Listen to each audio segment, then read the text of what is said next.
Bismillahirrahmanirrahim. Assalamualaikum warahmatullahi wabarakatuh. Okey, Ustazah Masni Dayu binti Muhsin, insya-Allah yang akan mengkongsikan majlis kita pada malam ini sempena program Qiyam Banat tahun 5 dan 6 insya-Allah. Okey, Ustazah doakan anak-anak sihat insya-Allah. Okey, jadi bagi memberkati majlis kita pada malam ini, kita mulakan dengan bacaan kita Al-Fatihah. Bismillah.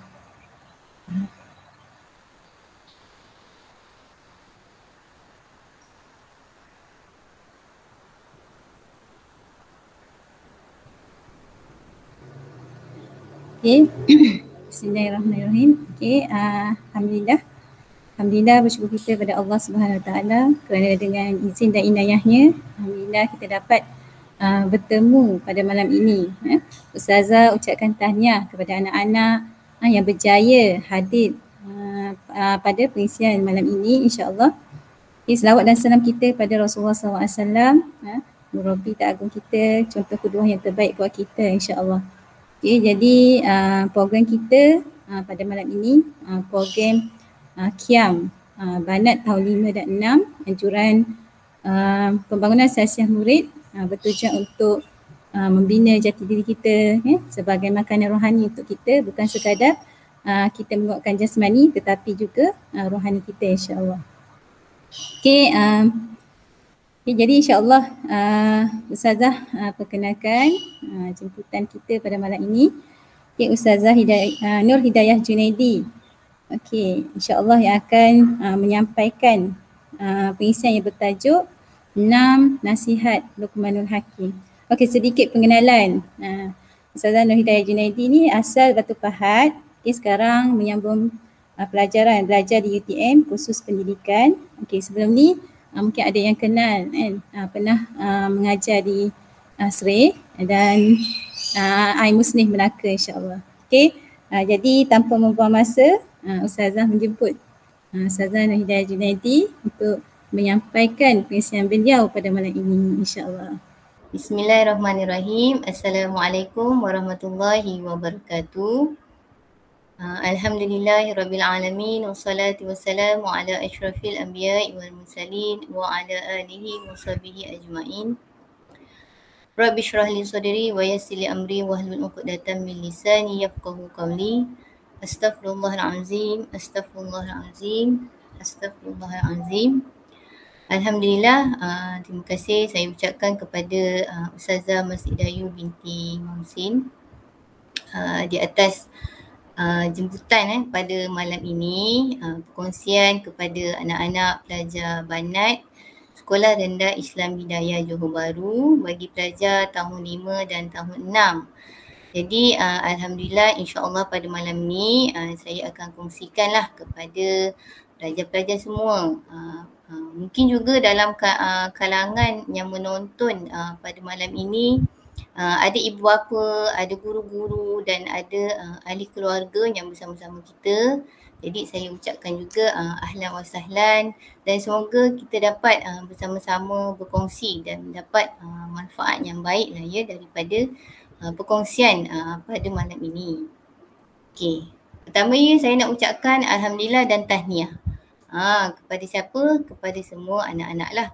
Kerana pada malam ini anak-anak telah berjaya melapangkan masa untuk menghadiri Qiyam pada malam ini. Yang mana saya difahamkan Qiyam ini telah dimulakan sejak petang tadi dan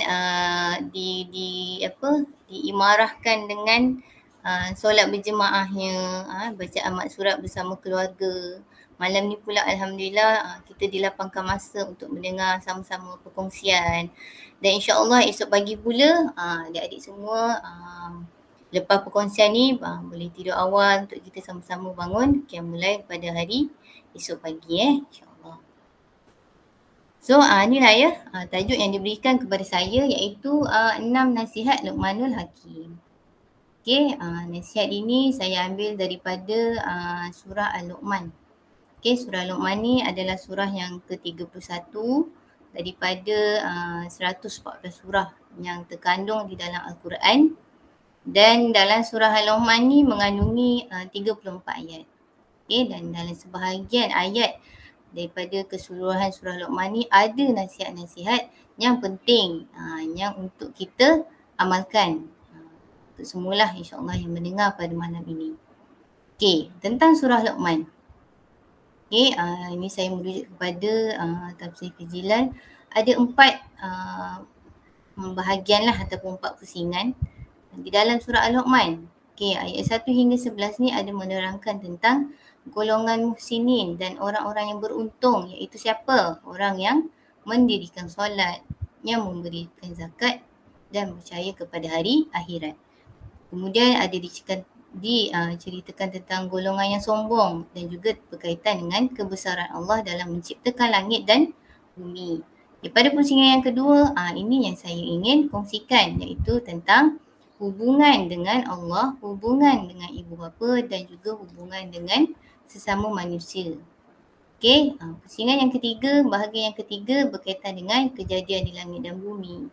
Tentang azab yang Allah berikan kepada orang-orang yang kufur, yang tidak mahu mendengar ayat Al-Quran. Dan juga berkaitan dengan kekuasaan Allah Subhanahu Wa Taala. Pusingan yang keempat berkaitan dengan alam buana. Allah menceritakan tentang malam dan siang, matahari dan bulan, pelayaran kapal di lautan. Okey, di dalam ini juga ayat 29 hingga 34 juga terkandung bahagian tentang ketakwaan kepada Allah dan juga pengetahuan tentang hari akhirat. Jadi untuk malam ini saya akan kongsikan bahagian pada pusingan yang kedua lah ya. Apa nasihat Luqman kepada kita, kepada anaknya. Okey, jadi apa 6 nasihat tersebut? Okey, 6 nasihat tersebut anak-anak semua boleh tengok di sini. Okey, yang pertama saya bacakan dulu lah ya, sebelum kita pergi kepada setiap satu. Yang pertama, jangan pernah menyekutukan Allah. Yang kedua, sayangi dan berbaktilah kita kepada orang tua. Yang ketiga, Allah mengetahui dan akan membalas setiap perbuatan kita. Yang keempat, dirikanlah solat dan sabar. Tegakkanlah amar ma'ruf dan nahi munkar. Yang kelima, jangan bersikap sombong lagi membanggakan diri. Dan yang terakhir, berjalanlah dan bersuara dengan rendah hati. Okey, nasihat daripada Luqmanul Hakim. Okey, siapakah Luqmanul Hakim ini? Background dia ya, daripada rujukan saya. Beliau adalah seorang yang soleh. Okey, yang diberi hikmah kebijaksanaan, yang diberi pemahaman dalam agama, pemahaman dalam akal dan kebenaran dan juga perkataan. Beliau adalah seorang yang sentiasa bersyukur, sentiasa memuji Allah dan sering melakukan kebaikan kepada manusia. Okey, Luqmanul Hakim bukanlah seorang Nabi, tapi dia diberi hikmah kenabian dan dia adalah seorang yang soleh. Okey, jadi apa istimewanya pesanan-pesanan Luqmanul Hakim yang dirakamkan di dalam Al-Quran? Jadi mari kita lihat bersama-sama. Jadi saya akan kongsikan daripada surah Luqman ayat ke-12 hingga ayat ke-19. Okey, jadi di dalam slide ini adik-adik dan para penonton yang melihat pada malam ini boleh lihat kita mulakan dengan ayat yang ke-12. Saya bacakan maksud dia. Dan sesungguhnya kami telah mengurniakan hikmah kepada Luqman. Dia berkata, bersyukurlah kepada Allah dan siapa yang bersyukur sesungguhnya dia bersyukur untuk kebaikan dirinya. Dan siapa yang kufur sesungguhnya Allah itu maha kaya dan maha terpuji. Allah sebut di sini siapa yang bersyukur kepada Allah sesungguhnya bersyukur itu adalah untuk kebaikan dirinya. Maha suci Allah. Allah melimpahkan kebaikan untuk kita dengan asbab kita sentiasa menyatakan merafakkan kesyukuran kita kepada Allah. Okey, kemudian ini di sini saya kongsikanlah ayat-ayat daripada ayat 13 hingga ayat yang ke-19. Dia lebih elok sekiranya adik-adik banat tahun 5 dan tahun 6 yang bersama-sama kita malam ni boleh buka Al-Quran masing-masing, surah Luqman. Okey, kalau dalam masyarakat saya ni muka surat 412. Okey, muka surat 412 dan kita sama-sama lihat kepada maksud dia. So ayat yang ke-13 yang bermaksud, ingatlah Luqman berkata kepada anaknya, semasa ia memberi nasihat kepadanya, wahai anak kesayanganku, janganlah engkau mempersekutukan Allah dengan sesuatu yang lain. Sesungguhnya perbuatan syirik itu adalah kezaliman yang besar. Okay. Ayat yang ke-14, kami wajibkan manusia berbuat baik kepada kedua ibu bapanya. Ibunya telah mengandungnya dengan menanggung kelemahan demi kelemahan. Dan tempoh menceraikan susunya ialah dalam masa 2 tahun. Dengan yang demikian bersyukurlah kepadaku dan kepada kedua ibu bapamu, dan ingatlah kepada akulah jua tempat kembali untuk menerima pembalasan. Ayat yang ke-5 dan ke-16. Okay, saya bacakan maksud dia. Jika mereka berdua mendesakmu supaya engkau mempersekutukan denganku sesuatu yang engkau dengan fikiran sihatmu tidak mengetahui sungguh adanya, maka janganlah engkau taat kepada mereka dan bergaulah dengan mereka di dunia dengan cara yang baik. Turutlah jalan orang-orang yang rujuk kembali kepadaku dengan tauhid dan amal-amal yang soleh. Kemudian kepada akulah tempat kembali kamu kesemuanya, maka aku akan menerangkan kepada kamu segala yang telah kamu kerjakan. Luqman menasihati anaknya dengan berkata, wahai anak kesayanganku, sesungguhnya jika ada sesuatu perkara yang baik atau yang buruk sekalipun seberat biji sawi, serta ia tersembunyi di dalam batu besar atau di langit ataupun di bumi, sudah tetap akan dibawa oleh Allah untuk dihakimi dan dibalasnya.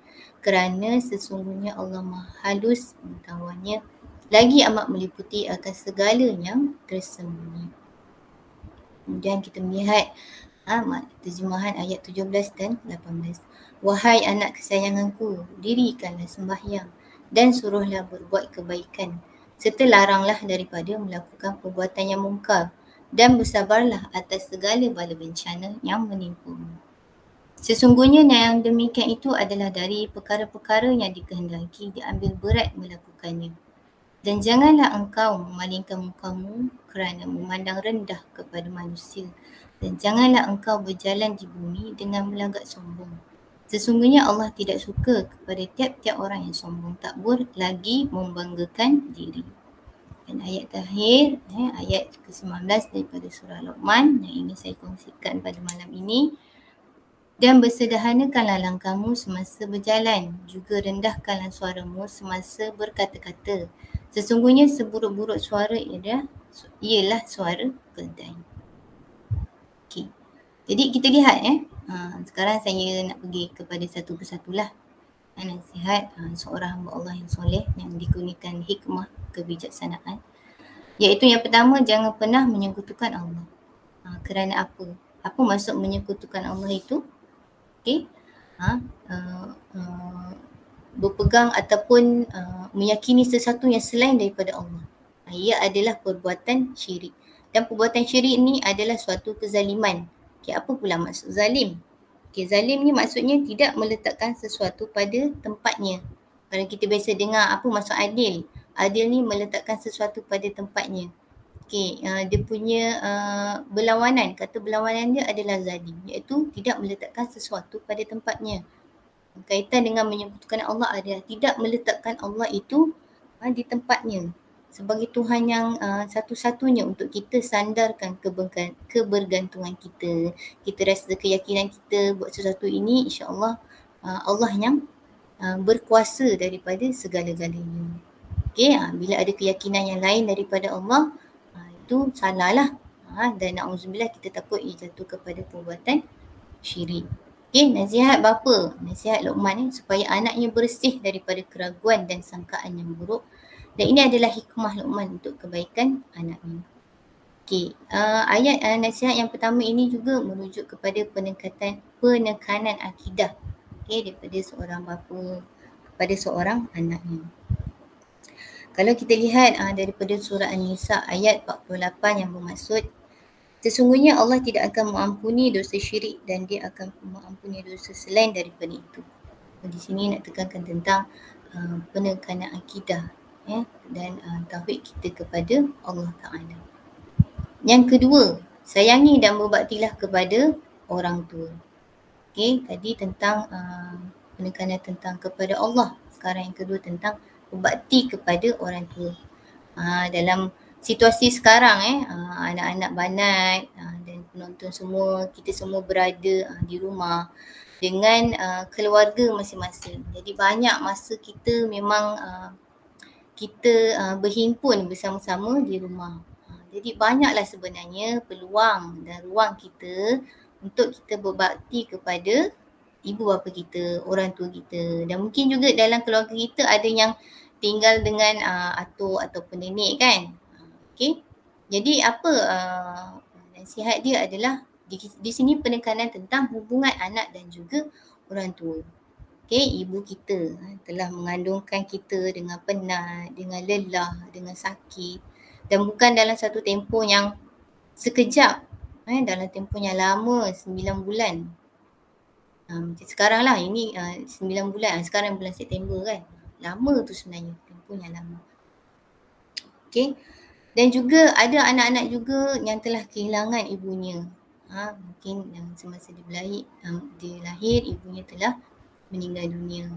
Dalam keadaan yang macam pandemik sekarang ni kita banyak mendengar berita tentang kehilangan ibu, kehilangan bapa yang dijangkiti dengan COVID-19. Dalam masa yang sama kita doa sama-sama supaya mudah-mudahan Allah sentiasa menggunakan kesihatan yang baik untuk kita, kepada orang tua kita dan kepada seluruh umat manusia, dan terhindar daripada wabak ini.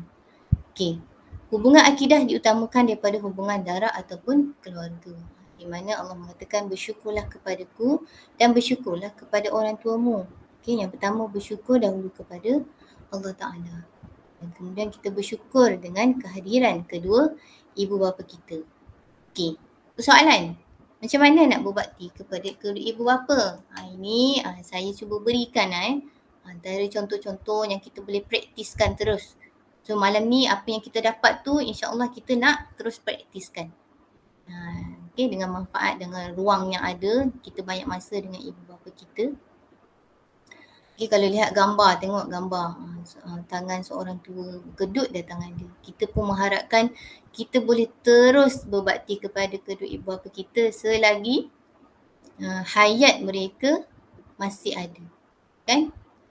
Kita sangat memerlukan doa-doa daripada ibu bapa kita untuk kita terus berjaya, untuk kita terus kuat melalui kehidupan ini. Sebab mereka pun dengan pengalaman mereka kan lebih lama usianya sekarang, banyak pengalaman, banyak nasihat yang kita boleh perolehi daripada orang tua dan daripada ibu bapa.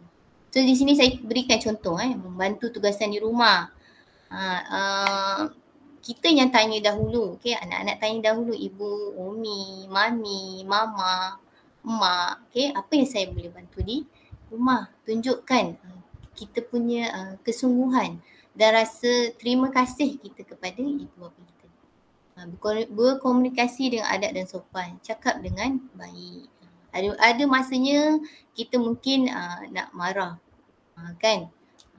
Kadang-kadang kita nak minta sesuatu tapi kita tak dapat.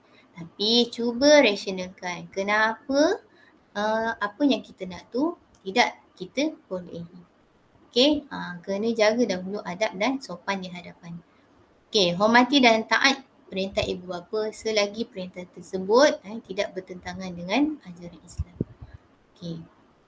Berterima kasih. Sentiasa sebut kita bangun pagi, sebelum kita tidur, bila ibu bapa siapkan makanan untuk kita, bila ayah menyiapkan mungkin membeli barang-barang keperluan sekolah kita kan, nak pergi PR ni, sekejap beli kertas, sekejap beli watercolour, sekejap beli macam sekarang dekat dengan kemerdekaan kan, bendera dan sebagainya. Sentiasa ucapkan terima kasih kepada orang tua kita.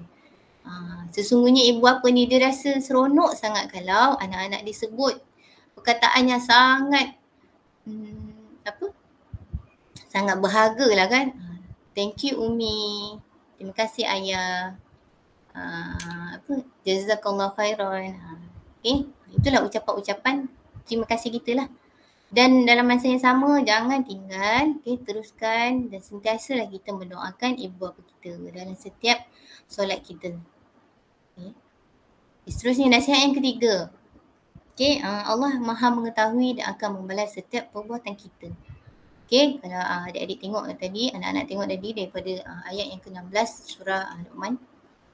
Walaupun amalan itu sebesar biji sawi, okey, anak-anak boleh tengok gambar kat sini, tangan ni, ini contoh gambar biji sawi lah, kecil lah sebenarnya saiz dia. Tapi amalan kita sama ada baik ataupun buruk, semuanya Allah tahu.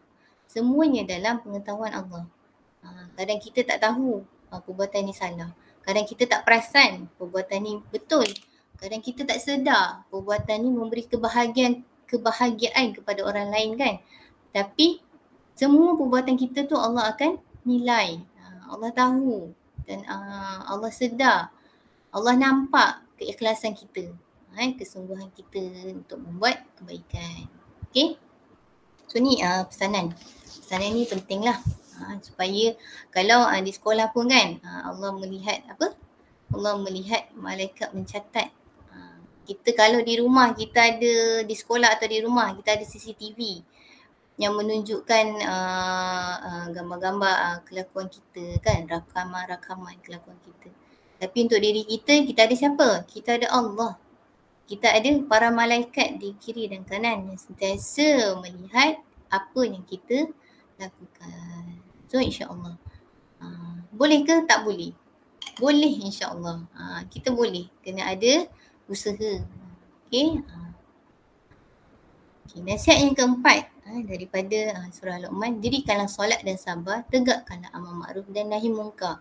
Okey, dekat sini ada 3 kata kunci yang sangat penting. Okey, Allah mulakan dengan dirikanlah solat.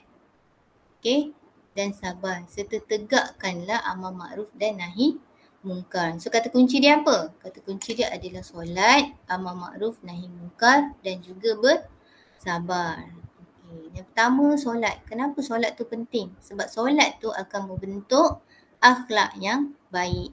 Dalam solat tu mendidik kita supaya kita berdisiplin. Okey, jaga solat zuhur pada waktu zuhur. Bukan solat zuhur pada waktu asar. Solat maghrib pada waktu maghrib yang pendek tu kan. Bukan solat maghrib tu extend dekat-dekat isyak. Baru kita bergegas nak solat kan. Okey, dan solat tu juga mendidik kita menjadi orang yang fokus. Kita cuba untuk memahami mana-mana dalam bacaan solat. Orang yang amanah, kalau ibu tanya, dah solat ke belum? Sudah. Okey, sebab apa? Sebab solat tu akan mencegah kita daripada perbuatan yang keji dan mungkar. Okay, itu ada dalam surah Al-Ankabut ayat yang ke-45. Inna solata tanha 'anil fahsya'i wal munkar. Sesungguhnya solat itu akan mencegah kita daripada perbuatan keji dan mungkar. Okay, akhlak perlu dididik dengan solat. So, maksudnya kita kena teguhkan akhlak dan diri kita dahulu. Okay. Kemudian disebut tentang sabar. Kenapa nak sabar? Sebab untuk melaksanakan amal makruf dan nahi munkar ni kita perlukan banyak kesabaran. Amal makruf ni maksudnya mengajak kepada kebaikan. Nahi munkar ni melarang kepada perbuatan yang buruk lah, yang tidak elok kan. Memang memerlukan kesabaran dan masa. Okey, so bagaimana? Okey, kalau mungkin ada di yang menonton kan, adik-adik, anak-anak banat yang bersama-sama dengan saya. Ustazah Masih Dayu juga yang bersama-sama dengan Ustazah Masih Dayu juga pada malam ini. Ada antara kita adalah kepimpinan di sekolah, ada antara kita adalah pustakawan, ketua kelas, kepimpinan badan uniform, persatuan dan sebagainya lah. Termasuklah kita sebagai seorang kakak, Banat sebagai seorang kakak ataupun kita sebagai seorang adik.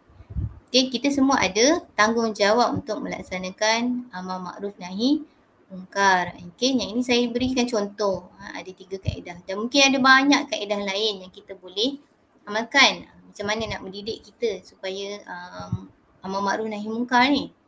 Yang pertama, teladani sirah Rasulullah SAW dan para sahabat dalam perjuangan menegakkan Islam. Bagaimana Rasulullah ketika di Taif, baginda di baling dengan batu sehingga cedera pada bahagian kaki. Namun Rasulullah tidak membalas serangan. Bagaimana sabarnya Rasulullah, bagaimana sayangnya Rasulullah dalam nak menegakkan kepada perjuangan Islam. Yang kedua, berbesarlah kepada perkara yang baik. Ini contoh saja. Ini isu semasa lah, berita terkini daripada arwah adik Muhammad Amin Saleh Abdullah. Mungkin ada yang mengenali. Saya pun secara jujurnya saya tak mengenali secara langsung lah. Cuma mendapat ada orang kongsikan. Okay, pesanan-pesanan adik Amin ni antaranya supaya memakai pelitup muka dengan betul, memesan kepada keluarganya supaya melaksanakan kebaikan. Masya Allah kan, kita nak katakan mengajak kepada kebaikan ni bukanlah sahaja orang dewasa sahaja. Okay, anak-anak dan adik-adik pun boleh. Sesiapa sahaja. Even adik-adik kita kadang-kadang pun mungkin pesan kepada kita, kakak tolong buang sampah contoh kan. Kakak boleh tak tolong adik. So bila kita dah membantu adik, itu termasuk juga kan kita melaksanakan kebaikan. Ataupun kita menegur adik kita, adik adik tolong kemas barang mainan. Kan? Itu adalah ajakan kita kepada kebaikan. Okay, yang ketiga, gembirakan orang lain. Dalam masa kita nak melaksanakan amal ma'ruf nahi munkar ni, kita cubalah untuk menggembirakan orang lain. Sebab kebaikan tu sebenarnya satu kegembiraan. Betul tak? Okay, yang ini contoh lah. Ni saya bagi gambar anak kucing. Ini baru saja diberikan oleh anak saya lah hari ini. So bila saya nampak, wah, anak saya melukis kucing, menggembirakan kita. Bukankah ia juga adalah satu kebaikan? Kan? Seronok kan kalau kita dapat melaksanakan kebaikan. Okay, kemudian tadi tentang solat lah tentang solat, pesanan Luqman supaya kita menjaga solat. Ni antara praktis lah atau amalan yang kita saya kongsikan kepada adik-adik. Sebelum solat tu kita mulakan dengan kita pelihara dulu wuduk kita. Ambil wuduk dengan tertib, ada doa-doanya yang kita boleh amalkan, ada sunat-sunat yang kita boleh amalkan, anggota-anggota sunat semasa kita berwuduk. Kita kemudian kita memahami makna bacaan dalam solat, kita fokus semasa solat. Solat tu tak lama. Okay, kalau dalam satu waktu tu mungkin mengambil masa 5 hingga 7 saat. Okay, di luar solat tu mungkin banyak aktiviti kita nak lakukan. Nak siapkan homework, nak kemaskan bilik, nak membuat hafazan. Okay. Tapi jangan lupa juga untuk kepentingan kita fokus semasa solat. Solat kita tidak ingat pada perkara-perkara di luar solat. Kemudian kita berdoalah kepada Allah supaya kita menjadi orang yang istiqomah dalam menunaikan solat. Okay, antaranya mungkin kita boleh sama-sama ajak dengan ahli keluarga kita untuk solat bersama-sama, solat jemaah bersama-sama, okay, dengan adik-beradik kita. Kita boleh kongsikan kebaikan, kewajipan untuk melaksanakan solat juga dengan rakan-rakan supaya kita ada kekuatan untuk membuat baik ni bersama-sama. Okay, kemudian berbuat baiklah juga di luar solat. Maksudnya lepas solat tu kita pun tidaklah melakukan perkara yang tidak baik kan. Contohnya merosakkan harta benda kan. Itu di luar tidak sepatutnya berlaku lah. Sebab tadi saya ada sebut sepatutnya solat tu adalah membantu kita untuk mencegah daripada kemungkaran. Okay. Amal ma'ruf nahi munkar. Macam mana? Okay, ni antara contoh. Menunjukkan teladan yang baik. Saya contoh, kalau ada yang kata saya belum cukup baik untuk membuat kebaikan. Sebab itulah kita kena teruskan membuat baik supaya kita akan belajar menjadi orang yang lebih baik dan baik pada hari-hari mendatang. Okay? Kemudian jangan putus asa. Tidak putus asa untuk ajak rakan-rakan kita, ahli keluarga kita, diri kita sendirilah terutamanya untuk membuat kebaikan. Menegurlah pada keadaan yang sesuai bila kita nampak sesuatu perkara yang tidak kena. Okay, tegurlah pada keadaan yang sesuai. Mungkin kalau kita nak menegur tu tidak perlu menjerit-jerit, lagi menimbulkan kesan yang lebih teruk kan.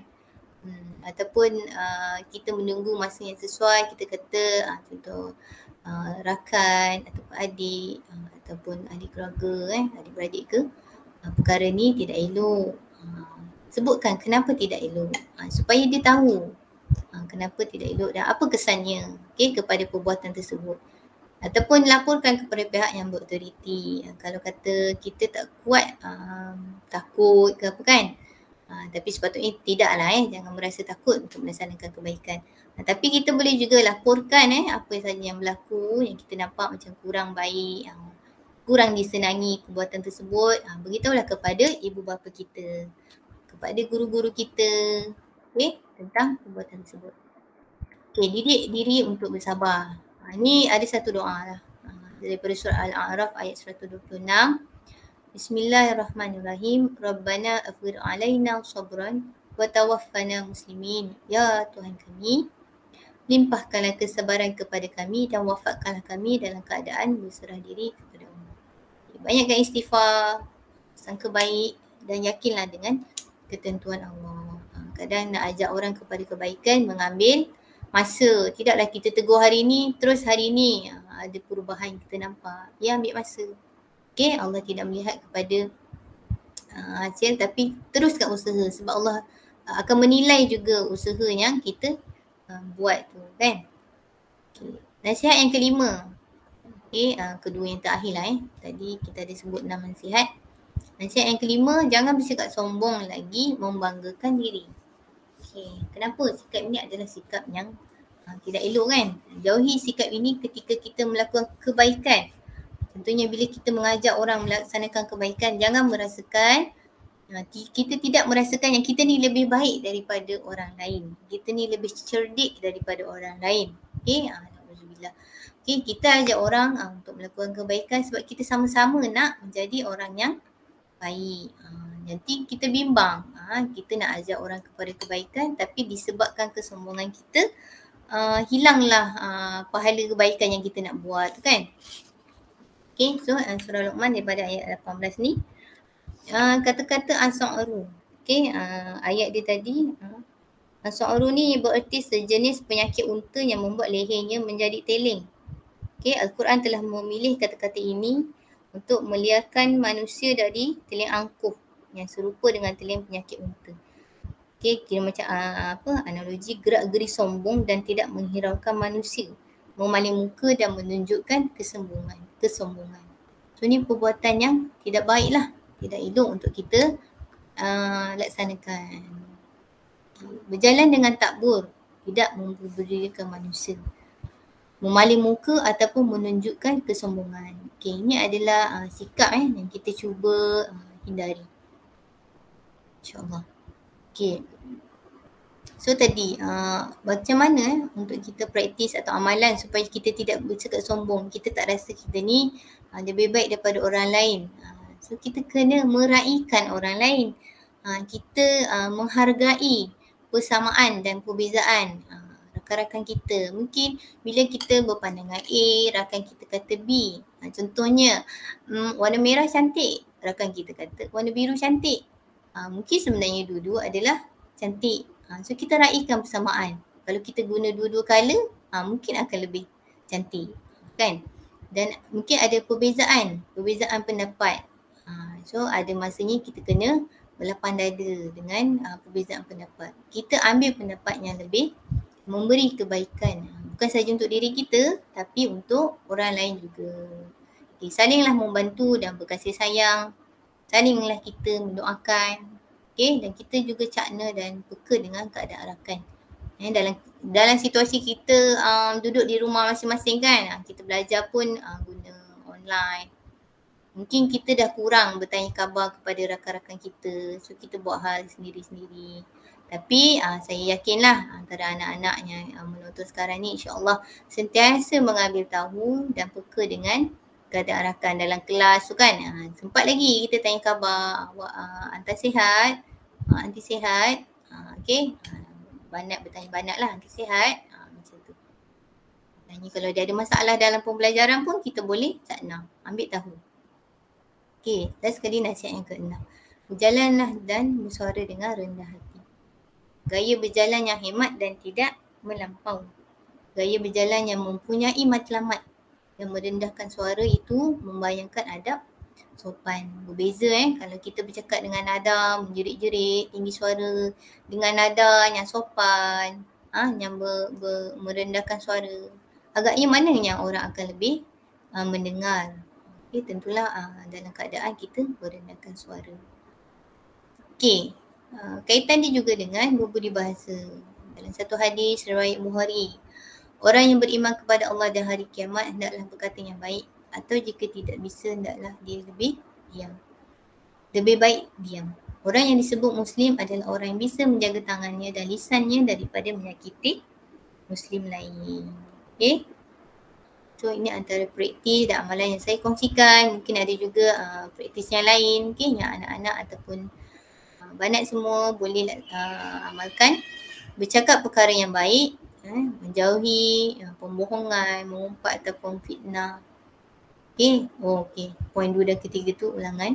Dan juga banyakkanlah berzikir kepada Allah. Bila lidah kita ni dah biasa menyebut perkataan-perkataan yang baik kan, zikir dengan perkataan-perkataan yang baik ataupun kita membaca Al-Quran, okay, insya-Allah bila kita berkomunikasi pun kita akan sebut perkataan-perkataan yang baik yang menenangkan hati manusia. So wallahu alam, itulah 6 nasihat Luqmanul Hakim daripada surah Luqman yang saya ambil daripada ayat 12 hingga ke ayat 19. Mudah-mudahan perkongsian saya pada malam ini memberi peringatan dan manfaat lah, terutamanya kepada saya lah yang menyampaikan, juga kepada anak-anak, ibu bapa ataupun ahli keluarga yang bersama-sama pada malam ini. Segala kegelinciran kata, kesilapan dan kelemahan adalah daripada saya dan saya mohon maaf. Terima kasih sekali lagi kepada pihak Sekolah Rendah Islam Hidayah di atas jemputan ini. So sekian saja. Assalamualaikum warahmatullahi wabarakatuh. Okay, Waalaikumsalam warahmatullahi wabarakatuh. Ya, Alhamdulillah, jazakillah khairan katsira Ustazah Nur Hidayah Junaidi atas pengisian yang sangat bermanfaat. Kalau kita tengok tadi banyak sebenarnya nasihat Luqmanul Hakim yang boleh kita ambil sebagai panduan dan pedoman dalam hidup kita. Okay, jadi insya-Allah Ustazah rumuskan kat sini antara 6 nasihat Luqmanul Hakim. Yang pertama, jangan menyekutukan Allah kan dalam kehidupan kita. Memang kita perlu menjaga akidah kita kan. Yang kedua, berbakti kepada ibu bapa. Itu terutamanya waktu musim PKP ni kan, kita banyak berada di rumah. Okay, yang ketiga kan, kita kena tanam dalam diri kita Allah tu Maha mengetahui. Kita kata sesuailah dengan tagline Sekolah Rendah Islam Hidayah MMK, Allah melihat malaikat mencatat. Yang keempat, dirikan solat. Selalu mentor tanya kan berkenaan dengan solat. Itulah antara sebab guru mentor selalu follow antum tentang solat. Okay. Yang kelima, jangan sombong, dan yang keenam adalah sifat rendah diri. Okay, Alhamdulillah. Jazakillah khairan katsira kepada Ustazah Junaidi atas pengisian yang sangat bagus tadi, insya-Allah. Okey, untuk pengetahuan anak-anak Ustazah yang di hadapan Ustazah sekarang ni, okey, program QIAM kita tidak berakhir di sini. Jadi insya-Allah pagi esok pada pukul 5 pagi kita sama-sama bangun untuk kita QIAM, kita solat sunat tahajud, solat sunat taubat, hajar dan witir, dan kita akan solat subuh berjemaah. Lepas tu kita akan baca maksurat bersama keluarga, insya-Allah. Okay, jadi Ustazah ingatkan esok insya-Allah akan ada link kehadiran. Jadi diharap antum tolong isi link kehadiran dan masukkan apa poin-poin puisian malam ni yang antum dapat kan. Okey. Jadi itu saja untuk malam ni. Okay. Kita tangguh dengan tasbih farad dan suratul as. Bismillahirrahmanirrahim. Subhanakallahumma wa bihamdika asyhadu an la ilaha illa anta astaghfiruka wa atubu ilaik. Bismillahirrahmanirrahim.